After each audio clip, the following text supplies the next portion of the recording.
केला, मात्र निलेश राणेंनी विरोध केलेला आहे. भर चौकात सभा घेण्यापेक्षा मैदान किंवा हॉलमध्ये सभा करा, लोकांची गैरसोय होते असं त्यांचं मत आहे. निलेश राणेच्या या बकवासगिरीला आम्हाला उत्तर देण्याची आवश्यकता नाही आहे.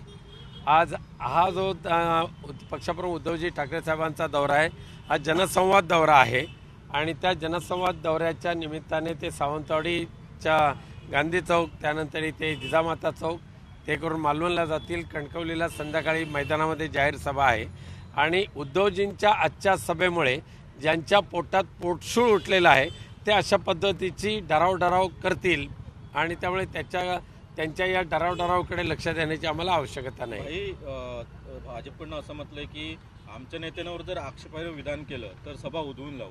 हे त्याच्या कोणाचे माय व्हायलेली आहे. हिंमत असेल तर नुसत्या कुठल्या गल्लीत येऊन दाखवा, चौकात तर सोडाच. तुमच्या सगळ्यांचं वस्त्रहरण करण्यासाठी तर हा जनसंवाद आहे.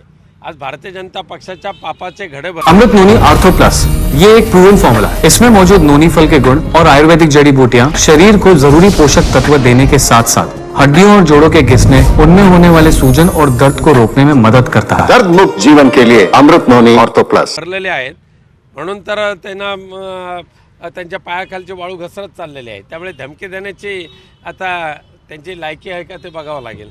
पक्षफुटीनंतर पहिल्यांदा उद्धव ठाकरे कोकण दौऱ्यावर येत आहेत.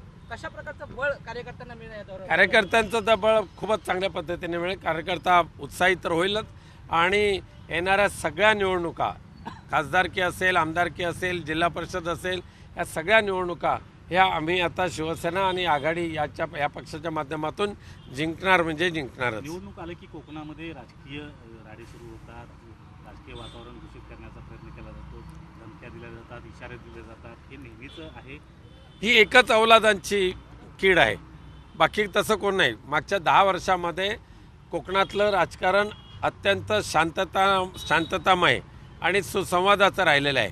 पण एक जे घराणं आहे त्याच्यामध्ये जो किडा वळवळतो त्याच्यातूनच अशा पद्धतीची बेताल वक्तव्य केली जातात, बाकी कोणाकडून नाही. या लोकसभा मतदारसंघातून किरणभैया सामंत आणि त्याचबरोबर कदाचित नारायण राणे अशा दोघांची चर्चा सुरू झालेली आहे.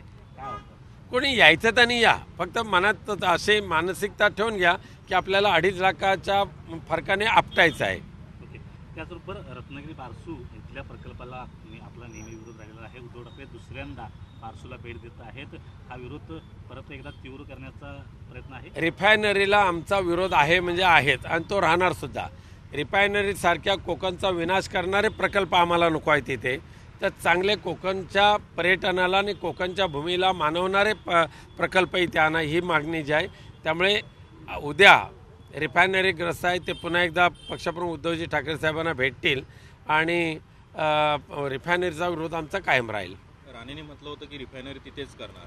हिंमत असेल तर करून त्या बारसूच्या त्या पंचक्रोशीमध्ये, दशक्रोशीमध्ये नारायण राणेंनी पाऊल ठेवून दाखवावं आणि तिथे काय बोलायचं ते बोला, हिंमत असेल तर. साहेब, एकीकडे शिवसेना प्रकल्प जात आहेत म्हणून ओरड करते असा आक्षेप असा भाजप म्हणत आहे, तर दुसरीकडे सी वर्ल्ड सरकार प्रकल्प शिवसेनेने घालवला असा आरोप. सी वर्ल्डमध्ये सी वर्ल्डच्या नावाखाली नीलम हॉटेल जे काय प्रायव्हेट लिमिटेड आहे, ह्या एक खाजगी हॉटेलसाठी आणि ते नारायण राणेच्या कुटुंबियांच्या साठी किती जागा हडप केली जात होती. आमचा आक्षेप त्या 1000 जागा अधिग्रहण करण्यासाठी होता आणि जी किनारपट्टीची जागा आहे तिथे तुम्ही सी वर्ल्ड करा, पण त्या सी वर्ल्डच्या नावाखाली जवळजवळ 1300 एकर जमीन हडप करायची आणि सी वर्ल्डला फक्त 300 एकर द्यायची आणि 1000 एकर जमीन नीलम हॉटेल प्रायव्हेट लिमिटेडसाठी खरेदी करायचं चाललंय. त्याला आमचा विरोध होता.